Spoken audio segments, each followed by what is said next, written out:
Hello, everyone. This is Eric Anderson, host of the YXE Underground podcast, here with another Walking with Lisa episode where we sit down and we talk about what's on Lisa's mind. Lisa, where are we right now? We're at the Park Cafe in Riversdale. How are you? I'm well. How are you? Good. This is a special day today, isn't it? I mean, being that we're doing a sitting with Lisa and Eric, or that it's Tay-Tay's birthday? I think both. It's December 13th. It's Friday the 13th when we record this, and it's Taylor Swift's birthday. And so you should tell people what you are wearing.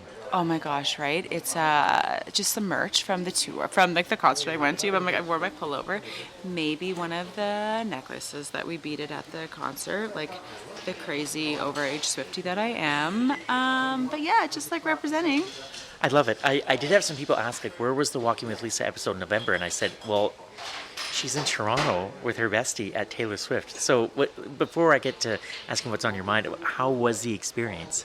Oh my gosh, it was exactly what you're seeing and reading about. Like, I think that's, like it lived up to all expectations. And while you can say, oh my God, did it exceed it? I mean, of course, but there was the Eras movie. So me anyway, like you went and saw it in the theater and like you knew exactly what to expect and that was it. So like, and it's been going on for 2 years. So I think we have a pretty good gauge as to like what we were anticipating.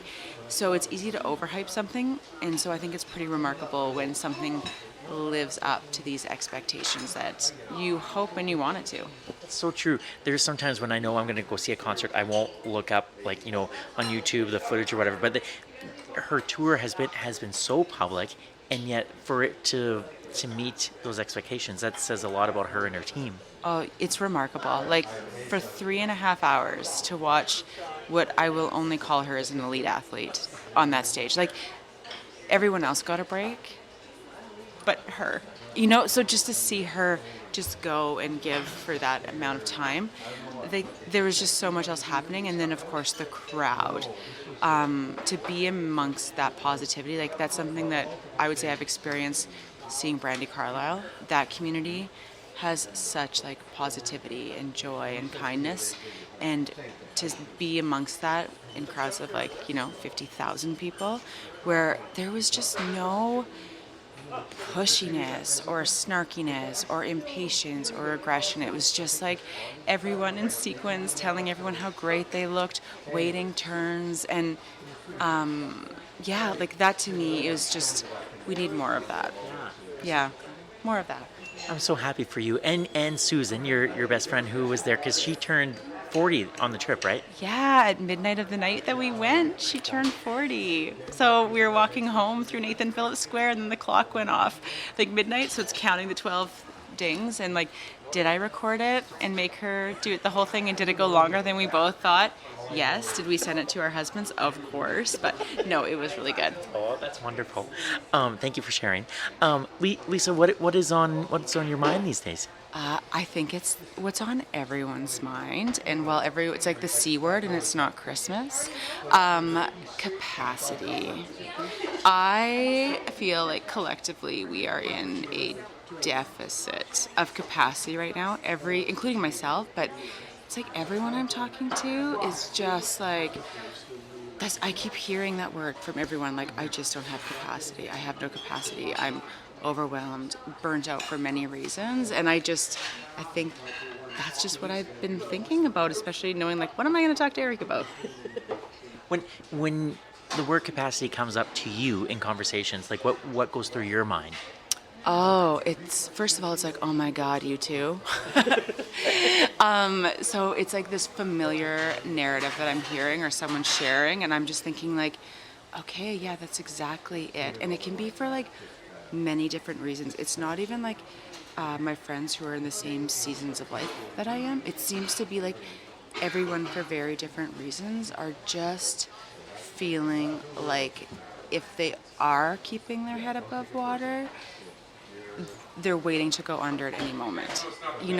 It's just like everyone's just fatigued of treading water, and no one is feeling like they're just on top of anything right now. No, is that because it's the time of year, the holiday season, things get busy, or is there something else going on? I guess every individual person's different, but like, what is it just the time of year? What do you think?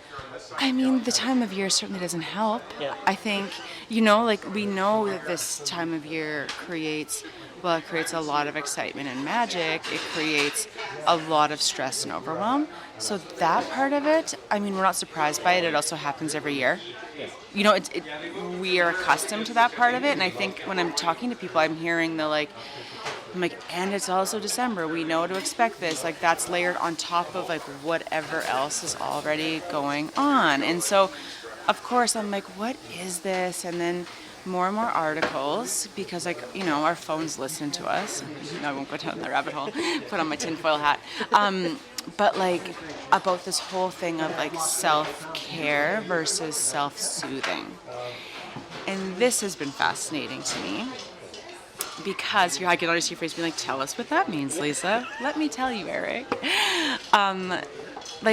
So self-care, we talk about over and over, like we need to do self-care, self-care, self-care. To which often the person with no capacity, which is all of us, are like, yeah, okay, well, I'm not. But what I'm seeing and what I personally am experiencing is we're not actively engaging in self-care for many reasons. Like we're not doing the things in our life to change the patterns and systems that are impacting us. And instead we're doing more of the self-soothing. So it's like the Band-Aid approach to, this is how I feel, what do I need right now? And that's what's coming up with like, oh, I'm booking in the spa if we have access to the money to do that, or I'm going to the movies. I'm, like the memes of like treat yourself culture. I'm going to get myself this special hot beverage on my way to work because like I just can't, and this is what I'm doing for self-care. And it's like, no, girlfriend, make your self-soothing. That's not self-care. The like adding to cart on Amazon and the Black Friday overspending and all of those things, the extra glass of wine that we're just, the bottomless glasses of wine that we're pouring ourselves to just help better function and cope. And I think that's the issue that's happening is like, so we're self-soothing. Our nervous systems are so dysregulated that we're only doing a Band-Aid to the bigger problem. And we're not actively making the changes of self-care, which is like the boundaries and like the hard work because we don't have capacity and we don't want to do it, but we're just going to keep in this cycle and likely just dig ourselves deeper. There's so many threads to pull from there. Thank you for explaining that to me because, yeah, my face was like, oh, tell me more.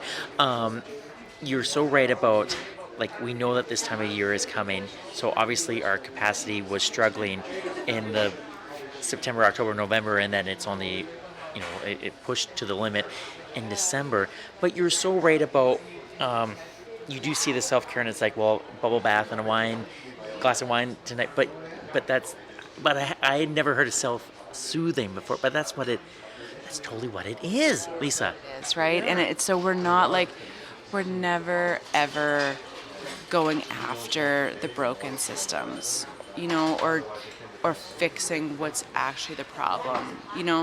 We're not really realizing that we're chronically saying yes to things that we need to start saying no to, or having the conversations of like, I need this at this time of year, here's how I need help, blah, blah, blah, blah, blah. And like, using the therapy appointments to find active solutions or whatever. Instead, we're like, I have 1 hour. What do I want to do? I'll go crush some things off my Christmas shopping list, or I will doom scroll and zone out because we need that, but we're not taking that time then and saying, okay, I haven't been to the dentist. And that's my physical health I need to take care of. Or I am going to bed. I'm getting rest. Or I'm packing my lunch.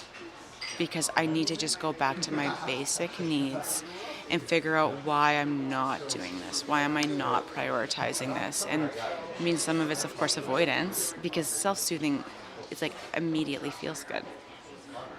It's that instant thing, isn't it? Instant gratification, right? Like that feels better. I mean, of course it does, right?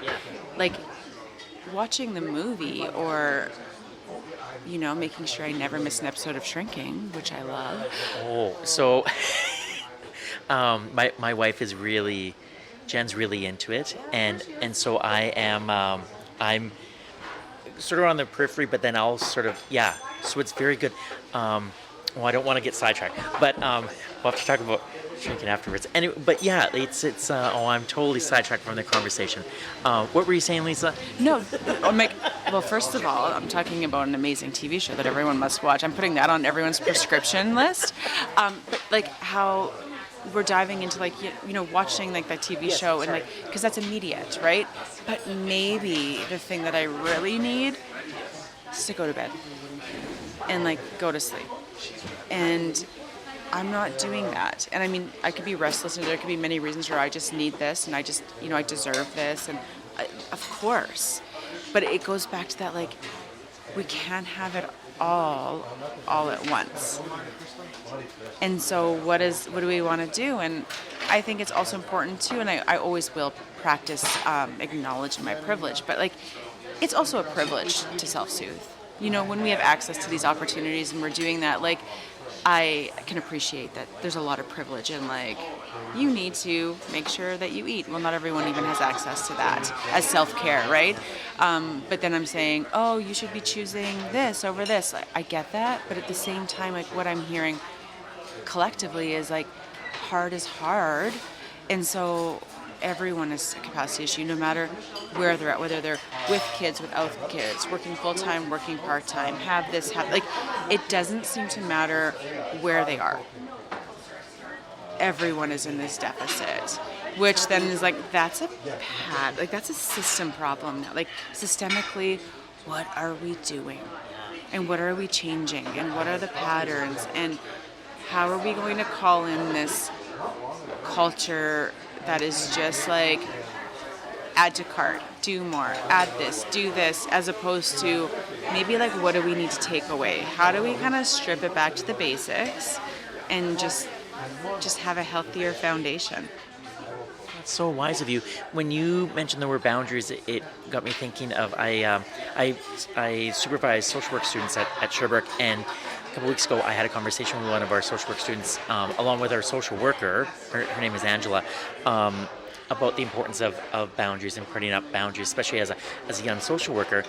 But as you were talking about that, and then you mentioned how we have to say no sometimes to that. Like I so struggle with that and say no, and it's like, of course I'll say yes. I'll keep saying yes.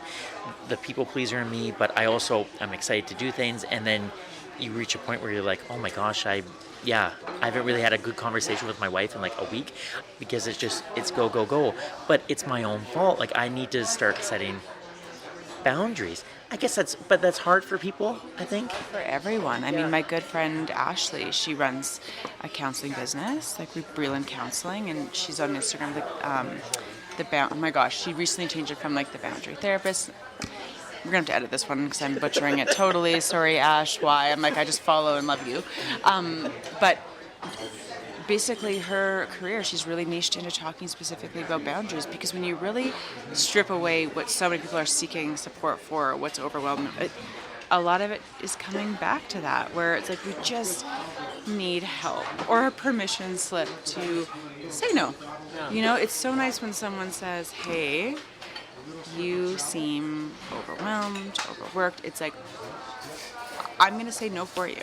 Like, let's just take that off your plate. And I feel like sometimes that's the help we need. Like, that's where the village comes back in for capacity. Often it's like, let me know if you need anything. Well, the person who's drowning in capacity problems, you and I, like, as if we're being like, oh my gosh, I have this special list of all of the ways that you can offer me support. No, like, I'm a total monster, which like Ross will 100% attest to. He's like, well, at least she's reflective. She's going to listen to this and be like, okay, she knows. But like, I'm the worst at like asking for help, but it takes capacity to ask for help. It takes capacity to take a moment and go, what can I offload? What can I delegate? What do I need help with? What can I do? And it's like, yeah, but that takes planning and preparation and space. And I find that when there's a lack of capacity, we're just only looking after the next thing right in front of us.